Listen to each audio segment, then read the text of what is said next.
인수합병 대상으로 이미 공시가 되어 있습니다. 그래서 어. 올 연말까지는 아마 상장이 완결될 것으로. 그랩에는 한국 기업들이 굉장히 투자를 많이 했어요. 현대차도 투자했고 SK가 투자했고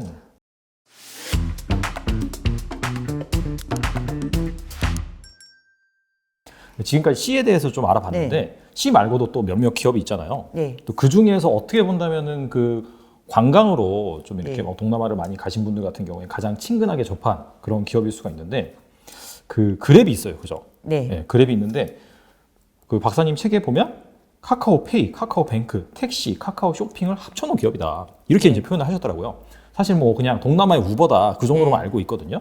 이렇게 그 말씀하신 이유가 있을까요? 이 시작은 분명히 동남아의 우버 같은 기업으로 시작했어요. 근데 네. 그랩이 처음 시작할 때는 마이택시라는 그냥 카카오 택시처럼 택시만 예약할 수 있는 그런 앱으로 시작을 했습니다. 그런데 동남아를 뭐 여러 나라의 대도시들은 다 비슷하지만 교통 문제가 있습니다. 대중교통이 있긴 하지만 지하철을 놓기가 좀 어려운 지형적인 구조를 가지고 있으니까 지하에 뭔가 이렇게 공사하기가 좀 힘든가요? 예, 지반이 약해요. 그래서 똑같은 지하철을 건설하더라도 한국보다 건설비가 훨씬 많이 드는 거예요. 예, 지하철도 싱가포르, 그다음에 말레이시아, 뭐 지상철도 있죠. 그다음에 방콕 같은 경우에는 이런 그 대중교통 시스템이 잘 갖춰 있음에도 불구하고 인구가 너무 많으니까 차가 항상 막혀요. 자카르타에서는 제가 항상 비행기를 타러 가려면 4시간 전 도착 정도로 예상을 하고 출발을 해야 돼요. 네네. 그럼에도 불구하고 비행기를 한 2-3번 놓쳐봤습니다. 장난 아니네요, 그 트래픽 재미. 그런데 이제 인도네시아 같은 경우는 그 대중교통도 약간 열악한 상황이고 차는 엄청나게 막혀요. 그러니까 이런 모든 그 교통에 관한 문제점들을 이런 대도시들이 다 가지고 있는데 그러면 여기서 좀 더 편리하게 어떻게 하면 차를 불러서 아니면 오토바이를 불러서 타고 다닐 거냐 이런 서비스가 나오니까 모든 뭐 소비자들은 환호성을 지른 거죠.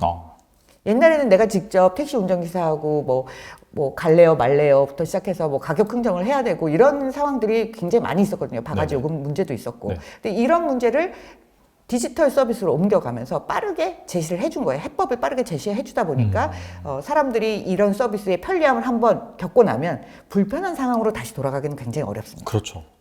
그래서 택시 앱으로 시작했지만 라이드 헤일링이 돼서 우버랑 비슷한 서비스를 하기 시작했죠. 예, 그리고 굉장히 해외로 빠르게 진출을 했고 그만큼 인기를 얻어서 정말로 J커브를 그렸어요. 그로스가 빨리 일어났는데 그 뒤로는 그럼 우리가 이 많은 유저들을 가지고 꼭 라이드 헤일링 서비스만 할 필요는 없다.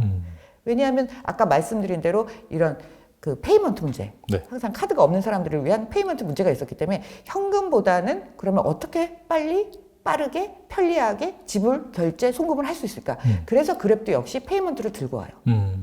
그래서 그랩페이라는 걸 내놓죠. 예, 그런 다음에 비슷하게 이제 이 다음에는 뭘 할까? 한국에서도 그 다음에 많이 이제 히트친 서비스라고 하는 게 음식 주문이죠. 배달. 예, 그래서 그랩 딜리버리, 푸드 딜리버리, 그랩 푸드라고 하거든요. 그래서 그랩 푸드 딜리버리가 이제 여러 곳에서 서비스가 시행이 됐고요. 그 다음에 그랩도 똑같이 그 페이먼트만 한 게 아니라 이제는 디지털 뱅킹을 하겠다고 했어요. 그래서 싱가포르에서 디지털 뱅킹 라이선스를 받았습니다. 그리고 지금 말레이시아에서 신청해 놓은 상태거든요. 그러니까 좀 더 단순한 페이먼트가 아니라 카카오뱅크, 토스뱅크에 준하는 서비스들로 확장을 해 나가고 있습니다. 왜냐하면 그 전까지는 사람들이 현금으로 주고받는 결제를 하면 이게 내 신용 정보로 쌓이기가 굉장히 어렵습니다. 어렵죠. 그런데 그랩 위에는 그랩에서 푸드 딜리버리를 하려면 그 안에 많은 식당들이 들어와 있을 거야. 입점해 있을 거 아니에요. 예, 이런 사람들이 이제 그랩페이로 결제가 되면 그게 다 자기의 매출로 잡히고 이게 자기 신용정보 데이터가 되는 거예요. 그럼 이 신용정보 데이터로 할 수 있는 게 뭐가 있겠습니까? 아무래도 뭐 대출이라든지 다양한 상품과 예. 그래서 이제 대출 서비스를 하고 있고 지금 요즘 미국에서 한창 핫한 서비스 중에 하나죠. 바이 나우 페이 레이터. 업범이라는 기업이 그래서 주가가 굉장히 높게 올라가고 있어요. 미국 시장에서. 예, 호주에서 그런 서비스를 하고 이제 미국에서도 그런 서비스가 인기가 있는데요. 그런 서비스를 똑같이 그랩도 하고 있습니다. 그런 서비스 구체적으로 좀 말씀해 주시면 좋을 것 같아요. 그러니까 내가 먼저 물건을 살 때 신용카드가 없는 사람들, 한국은 항상 신용카드가 있으니까 할부로 구매하는데 어려움이 없는 거예요. 그런데 신용카드가 없는 사람들은 이게 약간 비싼데 예를 들면 삼성 갤럭시를 사고 싶어요. 새로 폰이 나왔는데 이걸 할부로 사고 싶어요. 그러면 카드가 없을 때 어떻게 해야 되나? 이런 서비스를 쓰는 거예요. 우리나라에서는 사실 약간 좀 이렇게 느껴질 수 있는데 해외에서는 그게 이제 정말 필요한 서비스겠네요. 미국도 사실은 신용카드를 아무나 발급해주지는 않습니다. 신용카드 발급이 어려운 그래서 젊은 층들이 이 바이 나우 페이 레이터 서비스를 굉장히 많이 쓰는 거예요. 그런데 이제 이커머스 업자 입장에서도 이런 서비스가 있으면 굉장히 좋은 거죠. 그렇죠. 왜? 더 고가의 제품을 더 많이 팔 수 있으니까. 네.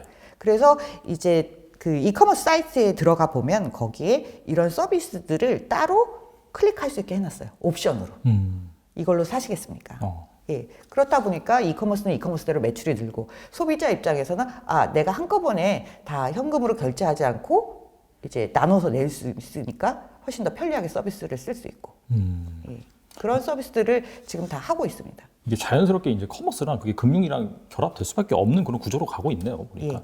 그리고 또 재밌는 게 그 소프트뱅크의 손정희 회장이 우버보다 그랩에 먼저 뭐 투자를 했다? 택했다? 그런 얘기가 있더라고요. 이건 어떻게 이해할 수 있을까요? 그랩은 아까 말씀드린 대로 말레이시아에서 택시 네네. 부킹해주는 서비스로 시작을 한 게 2012년이에요. 그리고 2012년에 출시하자마자 이제 점차 이용자가 늘어나고 반응이 좋으니까 해외 시장으로 빠르게 확장을 해 나갑니다. 한국에서 스타트업이 설립한 다음에 바로 해외 확장하는 경우는 굉장히 드물어요. 그렇죠.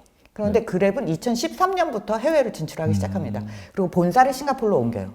지금은 그래서 싱가포르 기업으로 여러분들이 찾아보시면 나올 거예요. 근데 원래 시작은 말레이시아에서 했거든요. 근데 싱가포르로 옮겨가면 글로벌 투자자들한테 좀 주목을 받기가 좋은 상황입니다. 아무래도 싱가포르 기업에 대한 뭔가 투자자들이 신뢰가 좀 더 있기도 하고요. 예, 그러면서 이제 처음 투자를 벌텍스한테 받아요. 예, 그 당시에는 사실 이렇게 서비스를 확장해 나간다는 건 계속해서 투자가 많이 들어가는 거거든요. 유저도 늘기도 하지만. 그러다 보니까 사실상 자금 측면에서 좀 어려움을 겪었다고 해요. 그런 와중에 첫 번째 투자를 받았고 그러면서 그걸 바탕으로 해외에서 정말로 매달 거의 100% 이상의 성장을 해 나갑니다. 그럴 때 소프트뱅크가 이 회사를 주목하게 되죠. 왜냐? 아까 말씀드린 대로 이런 문제점들을 각각의 대도시가 다 갖고 있고 각 국가가 다 비슷하게 갖고 있는 문제이기 때문에 이런 페인 포인트를 해결할 수 있는 솔루션이라면 굉장한 성장 가능성이 있다. 그래서 첫 번째 투자하고 두 번째 투자하고 해서 몇 차례에 걸쳐서 소프트뱅크가 거액을 투자하게 됩니다. 그럼 결과적으로는 물론 이제 우버도 좋은 기업이긴 하지만 방금 말씀하신 그런 종합적으로 따져봤을 때 정말 좋구나라고 해서 이제 선제적으로 이렇게 투자를 했다 그렇게 볼 수가 있겠네요. 그랩은 이건 아직 비상장사죠. 네, 비상장사인데 아쉽네요. 지금 상장을 예고한 상태고 스펙으로 상장을 하기로 해서 그 알티미어라는 회사가 이제 그 인수합병 대상으로 이미 공시가 되어 있습니다. 그래서 올 연말까지는 아마 상장이 완결될 것으로 스케줄상 그렇게 나와 있거든요. 그래서 지금 그 스펙 대상이 되는 회사의 주가를 좀 한번 살펴보실 필요는 있어요. 예. 근데 그랩도 역시 지금 수익을 내는 기업은 아니에요. 그렇죠. 뭐 사실 뭐 이런 기업들이 뭐 그냥 그런 유저 수라든지 트래픽이라든지 매출은 늘지만 뭐 이렇게 막 흑자를 내는 그런 사이즈는 아니기 때문에. 근데 여러분들이 이제 숫자상으로 이제 좀 더 자세히도 보실 수 있겠지만 제가 그랩에 대해서 조금 더 설명을 드리자면 그랩은 그렇게 해서 해외 익스펜션을 빨리 했고요. 지금은 8개 국가에서 서비스를 하고 있어요. 아까 아세안이 10개 국가라고 했잖아요. 그중에 8개 국가에서 서비스를 하고 있고요. 그다음에 이 차량 호출, 라이드 헤일링 서비스는 전체 아세안 이 시장에서 거의 70% 정도를 장악하고 있습니다. 상당히 높네요. 다른 그런 기업들도 와서 할 거 아니에요? 예, 하긴 하지만 우버도 결국은 그랩한테 두 손 들고 나가는 셈이고요. 그러다 보니까 이제 그 시장에서 라이드 헤일링 시장에서는 정말 뭐 독보적인 1위의 자리를 유지하고 있고 그다음에 푸드 딜리버리에서도 1등이에요. 그다음에 페이먼트에서도 그랩페이가 1등입니다. 물론 라이드 헤일링처럼 70%의 시장을 장악하는 정도는 아니에요. 뭐 50%, 40%좀 상대적으로 마켓 셰어가 좀 낮기는 하지만 그럼에도 불구하고 이런 세 가지 분야에서 1등을 하고 있는 플랫폼 사업자, 그래서 우리가 슈퍼앱이라고 하는데 그런 사업자이기 때문에 앞으로 성장 가능성에 대해서는 사실 글로벌 투자자들이 굉장히 좋게 보고 있기는 합니다.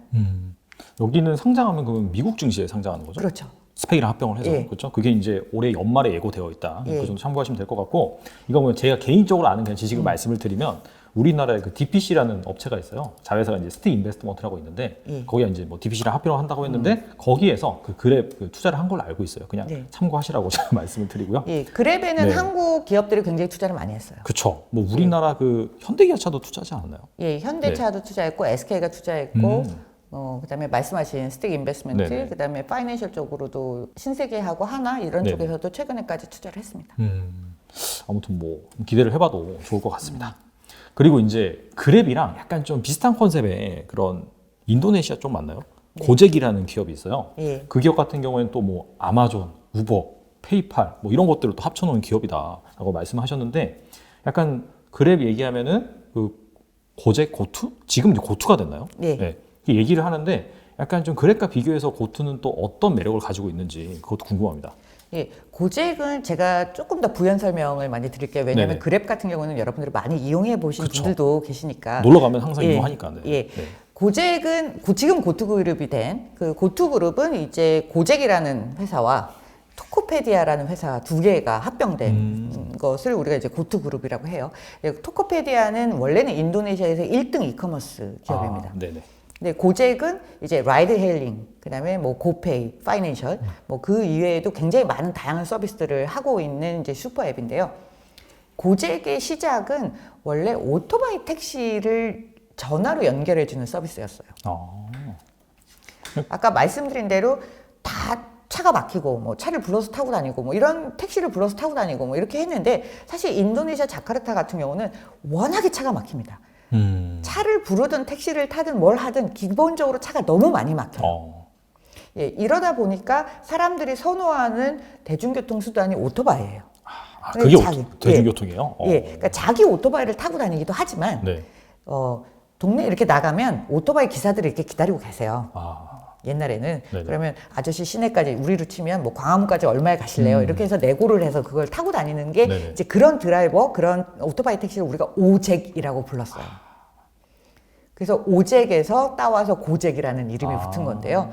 이 서비스를 그럼 사람이 꼭 오프라인에서 페이스 투 페이스로 이렇게 한다는 게 굉장히 불편하잖아요. 불편하죠. 예. 그래서 이 고잭의 창업자 나디아 마카렘이 생각해낸 게 이거를 우리 대리기사 콜센터에 전화하듯이 네네. 이걸 전화를 받아서 불러주는 걸 하자. 그러면 한쪽에서 마냥 기다리지 않아도 되고 그렇죠. 한쪽은 마냥 찾으러 다니지 않아도 되잖아. 그렇죠. 네. 그렇게 생각을 해서 이걸 전화로 서비스해 주는 걸 시작을 했어요. 이게 2010년입니다. 10년이 더 됐네요. 예, 2010년에 출발을 했는데 애플리케이션이 없었던 거죠, 이 당시에는. 전화가 있으니까. 그렇죠. 그때 막 스마트폰 나오기 시작했으니까. 네. 그런 다음에 2015년이 돼서야 이제 그랩의 성장을 보면서 이제 인도네시아에도 이제 다들 스마트폰을 쓰고 데이터를 쓰고 네. 하는 시대가 온 거예요. 그래서 이 서비스를 앱으로 바꾼 게 이 고잭의 애플리케이션이 출범한 게 2015년입니다. 그래서 2015년에 고잭 앱이 처음 나왔는데 네. 뭐 폭발적인 인기를 끈 거예요. 저는 뭐 출장도 많이 가보고 인도네시아에서 뭐 지낸 세월이 좀 있어서 아는데 당연히 그럴 수밖에 없습니다. 생각해 보셔도 이걸 전화로 계속 하는 것보다는 애플리케이션으로 딱 부르면 그 자리에 오는 거잖아요. 그렇죠. 그리고 기사 입장에서도 마냥 기다리고 전화를 하는 것보다 애플리케이션에 딱딱 뜨면 그 자리를 찾아가면 되잖아요. 그렇죠. 그리고 이런 서비스를 이용하고 싶은 사람들이 너무나 많은 거예요. 인도네시아 인구가 2억 7천만 명이에요. 진짜 많네요. 그런데 자카르타, 우리가 네. 그레이터 자카르타라고 해요. 우리나라 자카르타와 서울이죠, 수도권 서울. 뭐 네, 이렇게 네, 되는 거죠. 네, 네. 여기 3천만이 삽니다. 엄청나네요, 거기도. 예, 그런 사람들이 상당수가 오토바이를 그렇게 네. 불러서 탄다고 생각하면 이 서비스가 인기가 없을 수가 없는 거예요. 그래서 이렇게 서비스를 했더니 막 성장을 하는데 고잭은 해외 시장에 문 돌릴 겨를이 없었어요. 6억 7천만 명의 아세안 인구 중에 네. 2억 7천만 명이 인도네시아 살고 있고 네네. 그러면 이 회사는 인도네시아 안에서만 확장하기도 바쁜 거죠. 그렇죠. 예. 그러다 보니까 이 안에서 국내에서 확장을 하는데 더 많은 도시들을 진출하는 데 집중을 했고요. 그 다음에 바로 나온 게 고페이를 내놓습니다. 그래페이와 같은 고페이를 더 빨리 내놔요. 왜냐하면 말씀드린 대로 싱가포르, 말레이시아보다 인도네시아가 신용카드, 체크카드 없는 사람들이 훨씬 많았던 거예요. 그럼 이 오토바이를 탈 때마다 현금으로 계산을 해야 되잖아요. 너무 불편한 거죠. 엄청 불편하겠네요, 진짜. 예, 그래서 고페이를 내놓습니다. 그랬더니 이 고페이도 폭발적으로 성장하는 거예요. 당시에 그러면 이런 전자결제를 하는 서비스가 디지털 페이먼트 서비스가 없었느냐? 그런 건 아니에요. 그런데 이게 고잭과 고페이가 한 애플리케이션에 묶여 있으니까 사람들이 그렇죠. 훨씬 수월하게 이용을 하기 시작한 거죠. 이게 필요성이 확실히 있는 서비스에 붙이니까 이렇게 확 성장을 하는 거네요. 예, 두 개가 그러니까 상호 네. 시너지를 내면서 폭발적인 성장을 하게 됩니다. 그리고 여기에서 이제 뭐 다양한 서비스들을 붙여요. 그래서 뭐 마사지를 꼭 받으러 가는 게 아니라 마사지사를 우리 집으로 부르는 고 마사지라는 서비스가 있는데 이건 모든 관광객들도 좋아합니다. 저 나중에 한번 가면 이용해봐야겠네요. 예. 네. 그리고 뭐 고 글램이라고 해서 뭐 머리 해주고 화장해 주시는 분들 뭐 예약할 수도 있는 그런 서비스를 예약할 수도 있고요. 그래서 굉장히 다양한 서비스들을 계속 출시를 해요. 뭐 청소하는 분들 뭐 이런 분들 예약하는 거 이런 것들을 여러 가지를 출시를 해서 굉장히 사업을 빠르게 확장을 해 나갑니다. 그렇게 성장을 했는데 그러면 경쟁자가 누구냐? 우버도 있었고 그랩도 있죠. 그렇죠. 예. 그런데 고잭은 출발부터 원래 오토바이 중심이었어요. 그러다가 이제 당연히 차량으로 확대를 했죠. 라이드 헤일링 차량 라이드 헤일링 그쵸, 서비스도 그쵸. 확장을 하고 네네. 그러다 보니까 해외 시장에서는 그랩이 wak강한 플레이어지만 그리고 우버가 결국은 그랩과 경쟁하다가 이제 뭐 지분하고 맞바꾸면서 그랩에게 동남아 영어권을 양수하고 이제 나가게 되는데 네네. 인도네시아 시장에서만큼은 그랩과 고잭이 경쟁 구도를 지금까지 유지를 하고 있습니다. 고잭 같은 경우에는 결과적으로 약간 인도네시아라는 그런 지역 중심의 기반의 회사고 예. 대신에 그럼에도 불구하고 뭐 무시할 건 아닌 게 워낙 거기 인구가 많고 시장이 크다 보니까 예. 사실 우버가 나가면서 고잭이 약간 위기감을 느껴요. 이렇게 성장한 그랩이 인도네시아도 다 장악하고 내 안방도 다 내주게 되는 거 아닌가 이런 위기감을 느끼면서 이제 해외 진출을 열심히 감행을 해요. 그때 고잭이 투자도 많이 받았습니다. 구글한테도 받고 뭐 페이팔한테도 투자를 받고 이러다 보니까 해외 시장을 나가긴 나갔어요. 네네. 그런데 그랩이 장악한 시장에 후발주자로 뛰어든 셈이잖아요. 그렇죠. 그러다 보니까 아무래도 해외 시장에서는 크게 힘을 받지 못해서 결국은 태국에서 하는 서비스는 에어아시아한테 매각을 합니다. 그래서 지금 베트남에도 진출해 있긴 하지만 시장 점유율은 좀 미약하다고 할 수 있죠. 그런데 이제 고잭 같은 경우에도 상장을 해야 되잖아요. 그렇죠. 예, 지금 상장을 이제 스케줄을 만들고 있어요. 준비 작업에 돌입을 했습니다. 네네. 그러다 보니까 이 상태로보다는 조금 더 사이즈를 키우고 몸집을 키우고 서로 간의 시너지를 낼 수 있는 회사와 합병을 하면 더 좋겠다라는 네네. 생각을 당연히 전략적인 선택을 할 수가 있죠. 네네. 그러다 보니까 토코페디아하고 손을 잡게 된 거예요. 토코페디아는 어떤 사업을 하는 업체죠? 토코페디아는 이커머스로 굉장히 오래된 기업입니다. 네네. 그런데 이커머스에서 인도네시아 시장에서만큼은 토코페디아가 계속 1등을 달리고 있었어요. 1등을 달리고 있었는데 쇼피가 너무 성장한 거예요. 그러니까 쇼피는 이제 C의 이커머스. 그렇죠. C의 이커머스 쇼피가 너무나 성장을 하면서 인도네시아 시장마저도 1등의 자리에 올라섭니다. 그러니까 토코페디아도 위기감을 느끼지 않을 수 없는 거죠. 그렇죠. 예, 그래서 두 회사가 합병을 올해 결정을 해서 이제 합병 절차가 다 끝나서 고투그룹으로 태어났고 이 고투그룹이란 이름으로 상장을 하게 됩니다. 상장을 하면 한번 지켜볼 필요는 있겠네요. 여기는 만약에 상장하면 어느 시장에 상장을 할까요? 원래는 미국 시장을 가고 싶어 했어요. 네네. 글로벌 투자자들이 당연히 미국 시장으로 이 회사를 보내고 싶었겠죠. 네네. 그런데 인도네시아 정부 입장에서 보면 이런 우리나라에 있는 이런 데카콘이 네네. 미국 시장에 상장한다는 건 좀 가슴이 아픈 일이거든요. 예. 이왕이면 국내 시장에 상장해서 인도네시아 주식시장 자체가 주목받는 그런 이벤트를 벌이고 싶은데 그래서 지금 나오는 얘기로는 미국과 인도네시아 동시 상장을 어떻게든 하려고 상장. 지금 준비 중입니다. 네.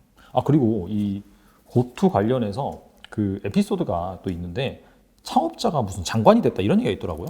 예, 말씀드린 데도 그 나디아 마카림이라는 네. 분이 2010년에 전화로 하는 서비스를 처음 만들었지 않습니까? 근데 이분이 사실은 하버드 비즈니스 스쿨을 나온 유학파의 똑똑하신 분이에요. 엘리트네요. 예.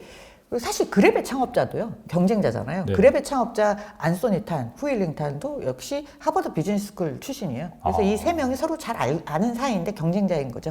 예. 그런데 하여튼 이분이 만든 회사가 인도네시아에서 가장 글로벌 투자자들에게 각광받는 유니콘에서 데카콘이 됐거든요. 그러다 보니까 이제 그 인도네시아의 대통령인 조코 위도도 대통령이 재선에 성공하면서 네. 뭔가 혁신의 느낌을 주고 싶었어요. 그래서 외부에서 인재를 영입하는데 이 나디아 마카린 고잭의 창업자를 교육부 장관으로 데려옵니다. 되게 교육부 장관 또 되게 새롭네요. 예, 그러니까 인도네시아가 앞으로 더 발전하려면 또 혁신적인 인재들을 키워내려면 교육이 되게 중요하고 그래서 이런 교육부 장관을 상징적인 인물로 수여를 한 거죠.